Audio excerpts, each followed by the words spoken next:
Ну, то есть они согласились его просто так отдать, или какой-то был дополнительный силовой ресурс с вами Нет, не привлечен? было. Нет, мы встречались в офисе, были свидетели, никакого ресурса не было, просто был разговор, потому что, ну, вроде как было все понятно, но все, Янукович убежал, все, ну, другая, в стране другая атмосфера, вот, и они понимают, что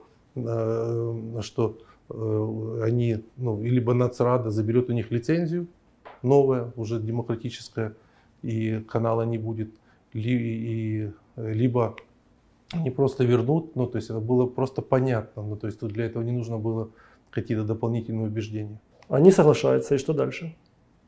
Эти два человека приезжают на телеканал, ну, От вас? да,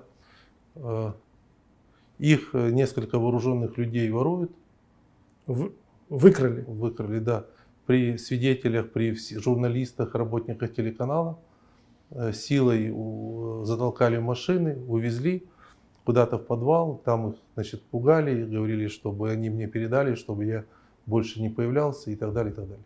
И меня тогда это как-то очень, ну, удивило, потому что, ну, это, ну, не могло такого быть. Угу. Притом эти люди назывались правым сектором, Угу. вот, и я как бы не понимал, ну, это был некий диссонанс, ну, ситуации вот в тот момент. Но потом все быстро развеялось, потому что буквально через, там, на другой же день появился человек, я не помню его фамилию, был депутатом, даже был когда-то он кандидатом в президенты, Ржавский. Ржавский. Да, такой. Появился и сказал, что канал мне не отдадут, потому что там где-то наверху новая власть решила по-другому, и мои как бы попытки будут бесполезны. Ну, что-то сделать. Вот. И я понял, что, ну, соответственно, надо ну, искать какое-то понимание, кто за этим стоит и что значит новая власть и кто это. Ну, потому что я начал звонить тогда Турчинову, ну, в приемную несколько раз. Мы были знакомы, и, в общем-то, я считал, что у нас хорошие отношения. Но ни на один из звонков он, ну, ответа мне не дал, обратной связи не дал. То есть я говорил с секретарем, хотел объяснить ему ситуацию. Вот. Тем более он тоже хорошо знал ситуацию про телеканал. В подробностях такие же, как я сейчас рассказываю. То есть это... Но все, дальше были выборы президента, Порошенко стал президентом. И я продолжал, ну, искать и разбираться в ситуации, что происходит. Потому что Нацрада в то время заявила о том, что будет забирать лицензии у телеканалов, у которых скрыты собственники. Но потом это было все затянуто, замято и не сделано.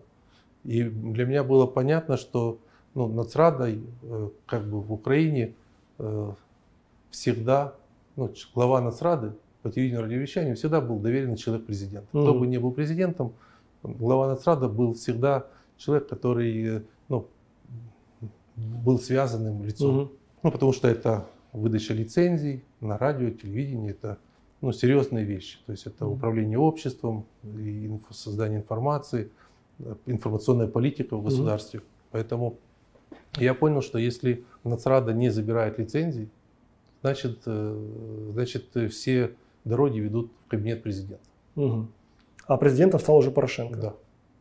Дальше? Дальше была ситуация, когда мы, соответственно, готовили документы в суд. Вот в это время произошла новость, что канал покупает Матеенко. Вот я нашел общих знакомых с Матеенко, которые мне обещали с ним проговорить.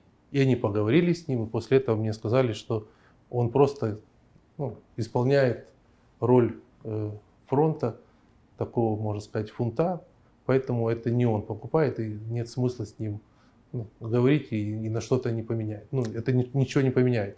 Потому что, что вот интересно, например, вот в бизнесе, да, как оно, ну, в настоящем бизнесе. Вот многие тоже хотели купить телеканал.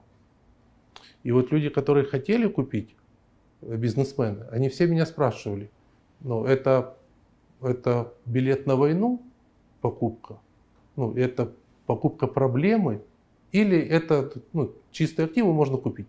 Но это нормально. Ну, так в бизнесе принято, когда речь идет о сделке, все интересуются, что они хотят купить. То есть нет ли за этой сделкой какого-то шлейфа событий негативных. И вот никто из бизнесменов не захотел покупать телеканал. Ну, потому что я всем сказал, что нет, это, ну, там есть негативная история, поэтому я не рекомендую этого делать.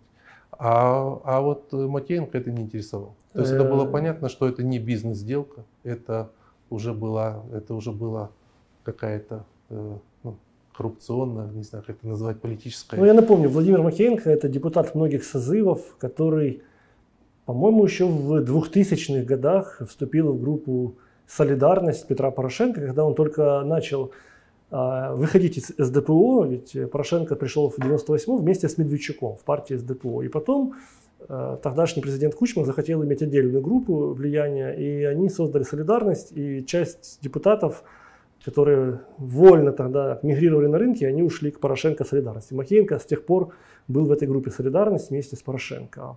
Потом он продолжил свою карьеру уже в партии регионов вместе с Порошенко, только Порошенко вышел со временем, а Матеенко там остался. И во времена Януковича он стал главой Киевской городской администрации на короткий период, когда вот, собственно, закрывали метро во время самых драматических событий.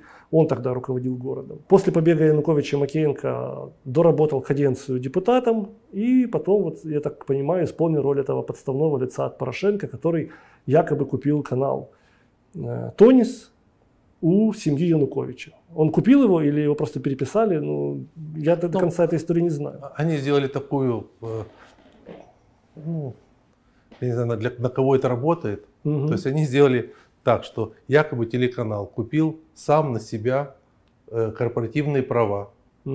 Коллектив, то есть сам телеканал купил корпоративные права сам на себя. И телеканал от себя свои корпоративные права продал Матеенко. Ну, то есть, это, знаете, когда, не знаю, воруют машину, перебивают номера, и кто-то кому-то пытается ее там продать, а потом опять ее кто-то ворует, опять перебивает.